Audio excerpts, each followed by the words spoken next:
What's up, everyone? If you just watched my last short I uploaded, you'll see that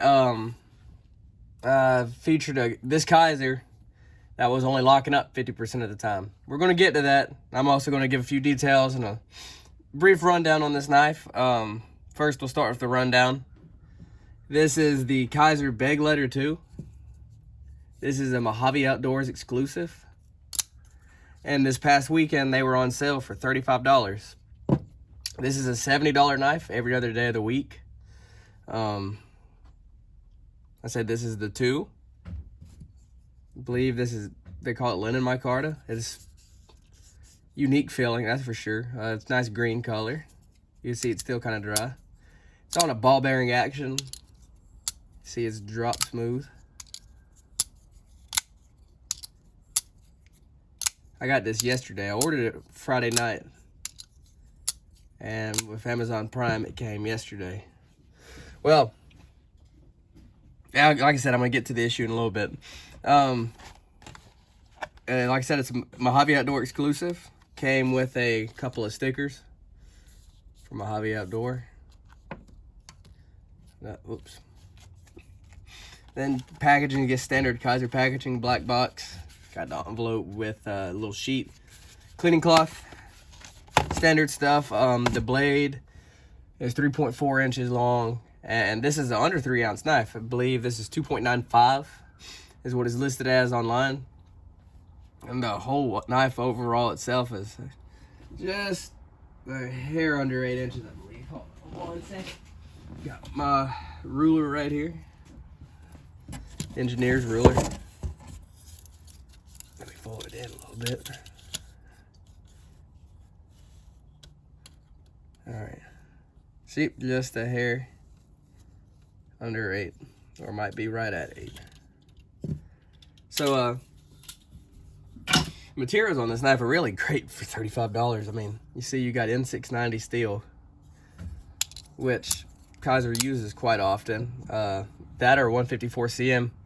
I know these Vanguard series knives used to come in VG10, but have since switched to, like I said, N690 and 154 CM. All three of which are great steels. I have no qualms with any of them. I have no qualms with this being on a ball bearing action, even though I do prefer washers. But being that this is, even at $70, this knife has great materials. And the Begleiter has quite the reputation for being a solid EDC knife. And minus the problem I'm going to show you here in a minute, or talk about here in a minute. Been fairly good, at least few minutes I've handled this. I haven't played with it a whole lot.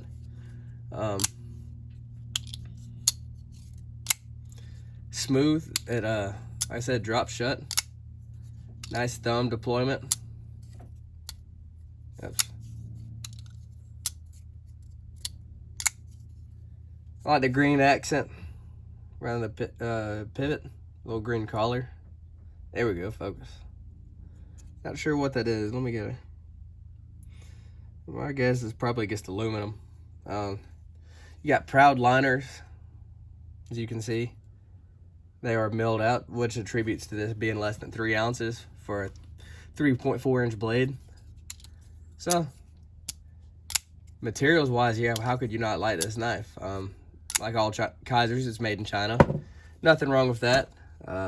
See, Begleiter 2. This is an Azo design knife, like the PPY that I featured earlier in our earlier video about a month ago now, I think. Even longer, maybe. A little over a month ago, I had that. Go watch that video. It's nice. It's cool. It was a cool knife. Gave it away in my Facebook group, and Kizer provided it to me. This knife, Kizer did not provide to me. This, I spent my own money on. But now we get to the issue. My last video, the little short I uploaded, just kind of give a brief video, and I told you I would show you how to fix it. This can apply to a lot of knives that you have lock slip issues. See? And it's locking up fairly decent now. When I first got this knife, it was barely locking up. It was like that. And you could just fold it. Like, a little pressure on the spine, it would fold. Well, after a little bit of doctoring. See, can't overcome it now. A little bit of doctoring and some really good wrist flicks. My problem solved itself. And I've done this trick with multiple knives. A good friend of mine showed me how to do it. I'll link his channel in the description, and I'll link the video in the description that he shows you how to properly do it. I'm not going to give a full rundown and demonstration because I've already fixed it. I wanted to do it before I filmed, so that way I know the issue would be fixed. But essentially what you do, get a little small strip of sandpaper about like this. I used the 1000 grit, and what you do, I'll show you how it's done. You stick it. The goal is to try to get it between, like that, between the lock bar and the tang, and you just make a few passes in and out. I did this about 20 times on this knife, and now it locks up. See? Even if I slow roll it, it locks up. Used to before, I could slow roll it and this thing would not lock up at all. And no matter what I paid for the knife, it should lock up every time. Not locking up is something I would expect on an M-Tech knife or some other gas station brand. And all I did, like I said, I did that process with the sandpaper. Closer to probably a dozen times. And I would demonstrate it again. It ain't gonna hurt this knife to lock up a little bit further. Between the lock bar and the tang.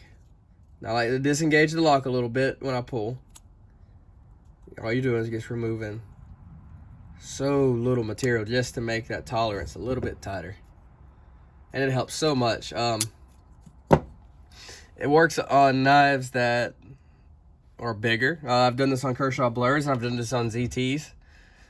I've done it on, I can't remember what all I've done it on, but it works almost every time. And like I said, I'll link his video and his channel below. It's a great, it's so good. And he has other useful tips on there. He has some detent mods you should check out. Yeah, since I've got this issue fixed, it's a great knife. It's okay. Well, it's not great. It's depending on your taste. It's okay. It's nothing that's gonna blow your socks off, but it works. And yeah, stay tuned to the next one. Like, subscribe. Yeah, share it if you want. I don't care. Have a good one.